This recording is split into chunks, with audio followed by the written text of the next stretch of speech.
ætlum að halda áfram með verkefni 3. Við erum búin að skoða eins og sjá svona hvað þetta þýðir og þá í gegnum þessi vefþjónustu pælingar, hvernig við erum þá að hugsa syntaxin og fá þetta syntactic interoperability og semantíkina að fá semantic interoperability líka og þá kallast þetta líka á við web4.net því að merkingafræði eða semantík, hún ræður öllu. Hún bara það að við getum átt samskipti sem siðmenntaðar verur það að við skiljum hvað í gangi, hver merkingin í því sem við erum að gera. Og hér við bara að kóða hana. En þetta ekkert svakalega svona myndu kannski halda. Ok, ég með eitthvað svona og ég þarf eitthvað að sjá, ok, er ég búin að skilja þessu rétt? Þannig að við getum farið og opnað þetta líka bara í Vavra og þá ég hérna með JSON og ég get séð hérna raw data og þá sé ég þetta svona. Svo ef ég skoða þetta hér, þá fæ ég þetta svona, ok, þetta fylki, þetta stökin og ég get séð þetta svona aðeins meira nice. Ég get svona filterað þetta og unnið með þetta. Ef þið notið Chrome eða einhver annað þá ætti að geta sótt extension sem leyfir ykkur að sjá JSON svona prettyfied. Pretty JSON þetta stundum kallað. En svo getum við líka farið í Hono og þar getum við fengið bara pretty JSON middleware. Þá það bara nákvæmlega þetta að þá getum við kveikt á því. Í staðinn fyrir að fá þetta svona, að þá fáum við þetta með pretty, fáum við þetta svona syntax eða þú veist svona, það er búið að laga til JSON-ið okkar. Og við getum tekið þetta import hérna og satt hérna import pretty JSON og svo þetta sem sagt middleware. Nú erum við að skilgreina middleware sem kemur inn í request response flæðið og gerir eitthvað. Sér í lagi þá ef að þetta hérna pretty sem query string þá responseið prettyfied áður en að því skilað út. Ok, við bætum þessu við og við getum gert curl hérna pretty og þá fáum við það pretty og ef það ekki þá fáum við það ekki. Og þá ef við erum með það hérna þá það sama. Nema þá fyrir við hérna í rotate og þá fáum við það svona prettyfied.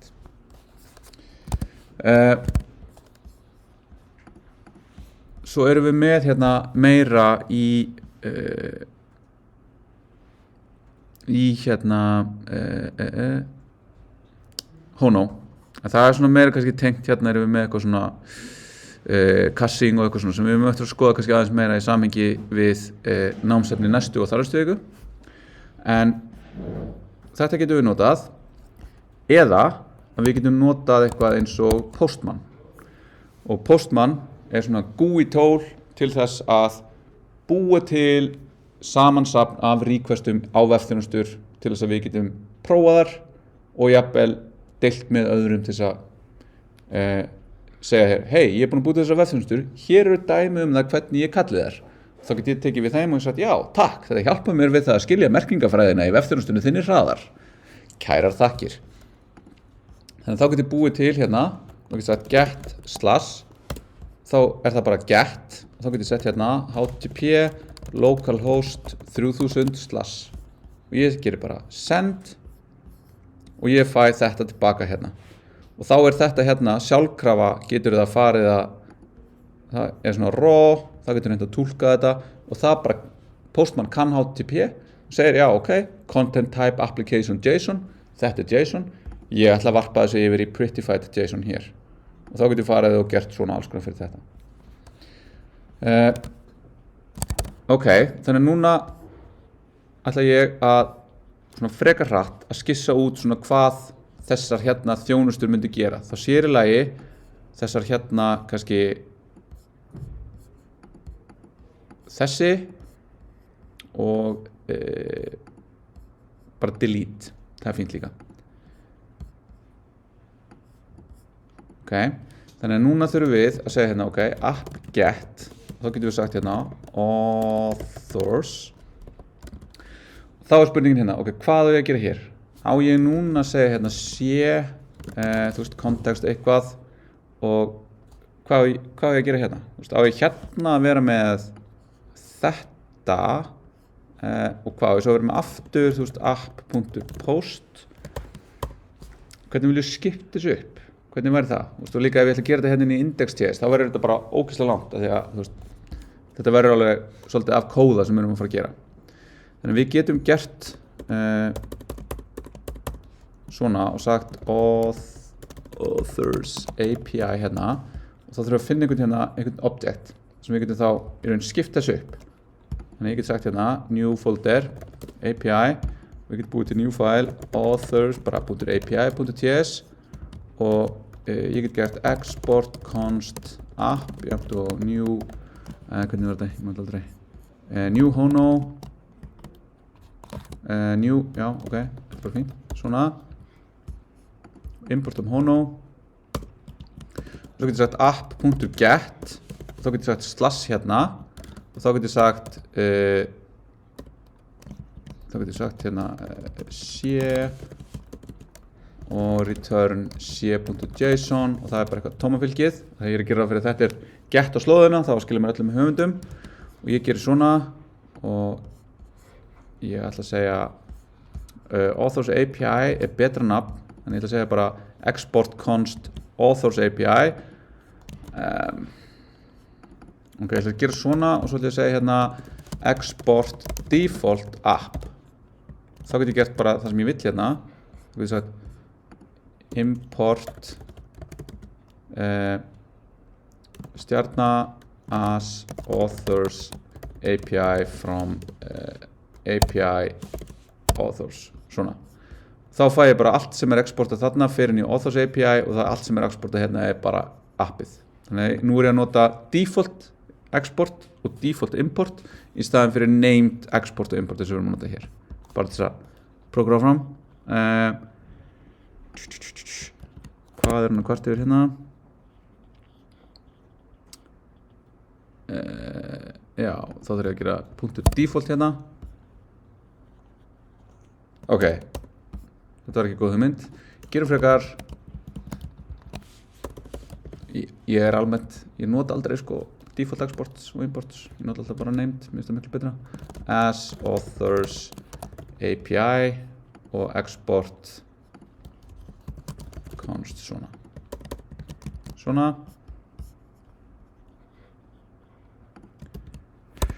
hvað er hún að kvarta yfir hér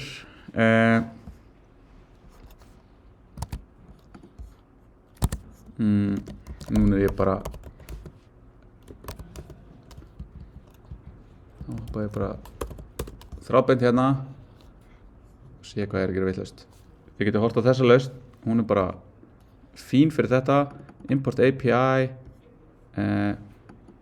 route já, þetta má ekki joke ég get náttúrulega ekki sagt að get requestan á að fara að taka object sem er fullt af get requestum þannig að ég er að segja routed authors er skilgreind af þessu og þetta skilgreinir þá ég styð get, ég styð post ég styð delete og svo framvegis þannig nú get ég gert þetta þá get ég farið hérna í postman og ég get sagt ég ætla að vista þetta og ég ætla að búið til nýja requestu þannig að ég ætla að halda bara utan alla requestuna sem ég er með get/authors og þá er hérna þetta og svona og ég gerir hérna og ég fæ tómafylgið það er rétt ok nú ætla ég að vera með eitthvað hérna og ég ætla að vera með bara eitthvað const temp authors sem að eiga á endanum að koma úr gagnvingurinni og ég ætla að vera með eitthvað type author og það var hérna title og það er string og það er nei, það er ekki title, það er name og það er name er bara fínt ok þannig ég ætla þá að vera með þetta sem array af author og hér ætla ég að vera með title temp author 1 aftur, þetta er ekki á ekki að vera title, þetta er name komma og þeir eru bara hérna 2, 3 og 4 svo ætla ég að skila hérna temp authors þá get ég komið aftur hérna og ég gerir send og nú fæ ég höfundana mína hérna eins og 3 skilgreindir. Ok, ég fer aftur hérna og ég geri það sama og ég fæ gögnin hérna. Óháð því hvernig þetta er geymt. Þetta er náttúrulega bara geymt núna í minni í þessu fylki sem ég bjó til, en þetta ætti náttúrulega að lesa úr gagnagrunni. En segjum svo núna, ég ætla að útfæra það að ég ætla að segja delete og ég ætla að geta eytt þessum hérna author. Hvað þurfum við að gera? Bara velja ID á þessu fylki. Já, og þá er ein vöntun hérna hjá okkur og það er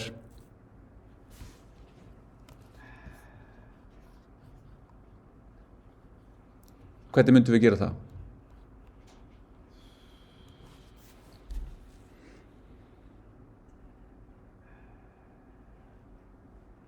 Við þurfum að vera með ID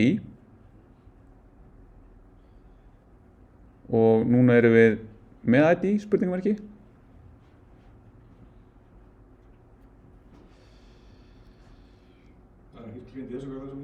Nei, það er ekkert ID hérna. Það mætti segja já, indexin á arrayinu. Já, það mun ekki alltaf virka. Nei, það mun ekki alltaf virka út af því að það er ekki stöðugt ID. Það að temp author 1 sé núna í staki 0 þýðir ekki að hann sé það aftur ef ég ger eitthvað annað. Ef ég raða þessum gögnum eftir einhverju. Ég raða þeim í öfuga stafrófsröð. Þannig að við þurfum, og aftur, við erum algjörlega hardcode þetta, þannig að við þurfum að gera hvað? Æta við nýja breytu. Já. Þannig að við þurfum að vera með ID hér. Ef við verðum að skilgreina þetta í gagnagrunni, hvað myndum við þá vilja hafa sem ID þarna?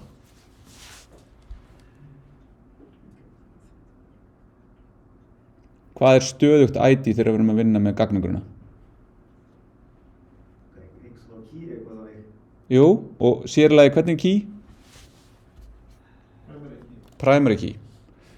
Þannig að við erum ekki að taka afstöðu til þess hér. Það eina sem við erum að gera er að segja representationið á author inniheldur ID sem er auðkenni á hvar þetta er einhvers staðar. Auðkennið gæti líka verið kennitala, af því að það er auðkenni sem við notum í samfélaginu á Íslandi. Og allir einstaklingar eiga að vera með stöðugt ID sem er stöðug kennitala, sem er í raun bara, það er engin með sömu kennitölu og ég, það er engin með sömu kennitölu og þið. Og við erum búin að frétta því að við erum að klára kennitölunar okkar, þannig að kennitölunar eru þannig í dag að þær eru búin til með vartölu, þannig að fyrstu 6 stafirnir, mánuður, dagur, mánuður, ár, árið, 2 stafir, tölustafir. Næstu 2 eru handahófskenndir tölur og næst seinasta talan er vartala, það er að segja hún er reiknuð út frá öllum hinum tölunum sem koma undan og seinasta talan er öldin. En núna, það þýðir í raun að það eru bara ákveðið margar kennitölur sem þetta búið til okkur degi. Út af því að vartölunar eru tæmandi, þetta er tæmandi mengi. Þannig að núna er búið að taka úr og segja að vartalan er ekki lengur gild frá og með held ég 1. mars 2026.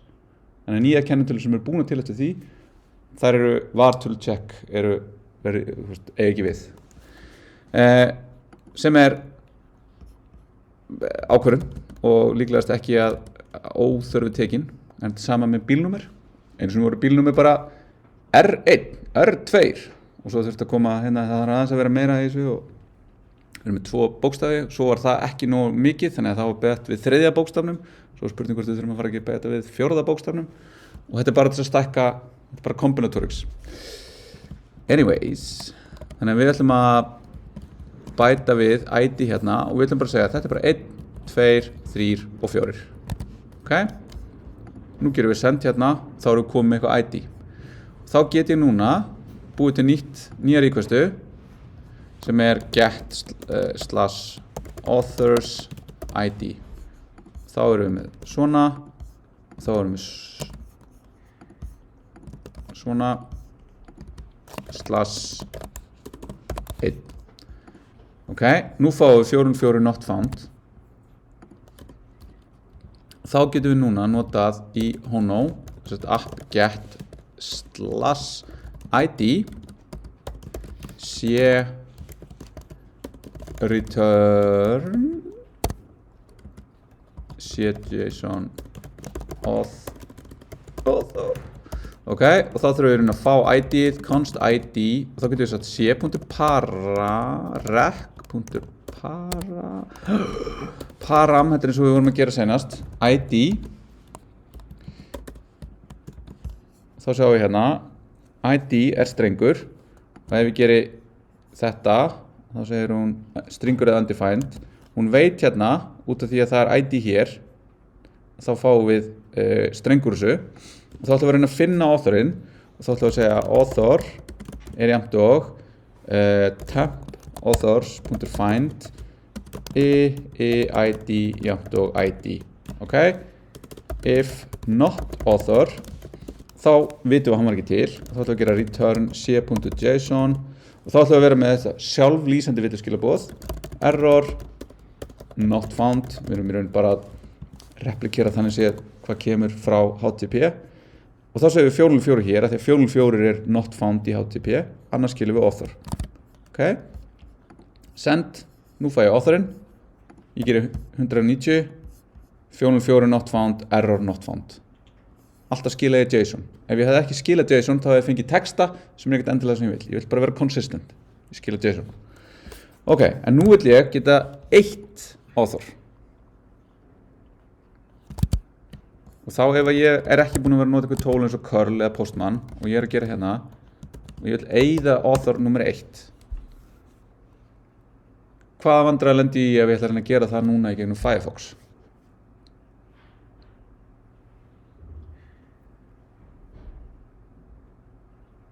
Postkall, þá er það erfitt að gera það nema við formið já, og delete átti að vera með delete methodinu í HTTP og ef við erum með form þó svo eins og við vorum að gera það í verkefni 2 þá eru HTTP form eða HTML form fyrirgefið styðja eingöngu get og post það er eina sem þau styðja þið geta ekki sagt form, method, delete það virkar ekki það er ekki, HTML er ekki skilgreint til þess að styðja það þannig að þá verðum við að nota eitthvað tól eins og postman eða curl til þess að geta bara framkvæmt þessi HTTP kall þannig að þá ætlum ég núna í lokin að búa til requestu sem er þá delete authors id þá getur ég bara að fara hérna þá getur ég valið HTTP aðferðina ég ætla að velja þessa og ég ætla bara að eyða author nummer 1 eða nummer 3 ok not found, ég er ekki búin að skilgreina þá get ég farið hérna og ég get bara gert eiginlega alveg eins delete id, author nema, já, það er sama ef hann finnst ekki, semantically þá skila ég 404 ef þú reynir að eyða einhverjum höfund sem er ekki til 404 ef hann er hins vegar til þá viljum við eyða honum þá segjum við bara þá þurfum við að gera temp authors þetta er einfaldar að gera þetta svona temp authors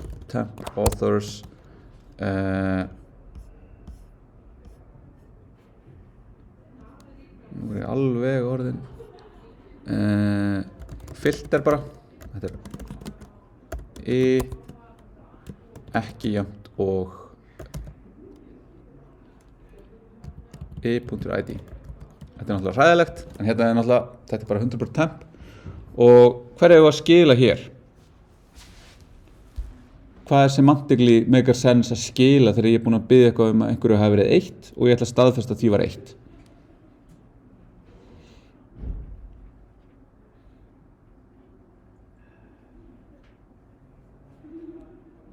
annarkvort nýja structure án þess að hafa það eða einhverjum skilabúðum þetta gegn Meikar sense að skila öllum authorum ef ég var að eyða einum það er kannski ógilt já, ég meina, þú veist, þá vaknar bara nýja spurningar ok, að ég skila fyrstu seinustu, einhverjum í kring einhverjum en mér líst vel á hitt að vera bara með eitthvað í svona minnsta formi þá væri það í raun bara eitthvað null. Null er gilt í hérna JSON og svo bara 200. Þá erum við bara að segja 200 ok, og null, af því að þú veist, ég eitt þessu, þar alveg þetta ekki lengur til. Þó svo ég man kannski, ég veit kannski hver authorinn var, en ég er samt að segja, hei, hann er ekki lengur til, hann er null, púff. Þannig þá fer ég hérna, 200 ok, null, og hvað gerist þá ef ég sendir hún aftur? 404. Já, af því að hún var 1. Og það er út af því að delete er ekki idempotent aðgerð. Hún er ekki endurframkvæmanleg. Af því að hún hefur destructive breytingar, hún hefur side effects. Þannig að þetta er í raun svolítið svona bara uppskriftin að því hvernig þið eru að fara að gera þetta. Það sem að ég legg til að þið gerið fyrir næsta tíma er að hugsa það, hvað er þetta? Hvernig ger ég þetta? Það að segja, hvernig ætla ég að taka við nýjum höfund og taka við setja inn SOT skema til þess að validata að höfundurinn sé rétt skilgreindur samkvæmt því sem er í verkefnalýsingunni. Ef hann er ekki rétt skilgreindur, hvernig ætlum við að senda þau skilaboð tilbaka? Og ef hann er rétt skilgreindur, hvernig ætlum við þá að vita að þetta er representation af höfundurinn sem á að vera til og vistan einhvers staðar. Þá getum við segja hérna c.rec.body parsebody eða þetta, við verðum að skoða það. En þetta er alveg eins og við erum að gera í verkefni 2, nema þar voru að taka við HTML eða hérna form encoded gögnum. Núna erum við að fara að taka við JSON gögnum. Þannig að þið getur skoðað bæði bara í Hono documentationu eða sýnlausninni af verkefninu frá því fyrra, hvernig það er gert, hvernig það er validatað og sé hvernig það er, af því að þá endanum, ef allt er í lagi, þá ættu að enda uppi með JSON object sem að þið eru að fara vista í temp authors eða fara að inserta í gagnagrunnin ykkar ef þið eru komið það langt. En spáðið annars í þessu og svo er næsta spurning, hvernig myndi ég uppfæra? Og þá eru komin öll púslin, af því að svo er þetta bara að setja upp Prisma. Það er það sem ég ætlaði að gera í næsta tíma, en þið getið alveg farið undan og gert það og komið spurningar. Og hérna, svo er hérna öryggispælingarnar aðeins sem ég ætlaði að fara yfir. Ok. Gott í bili, einhverjum spurningar?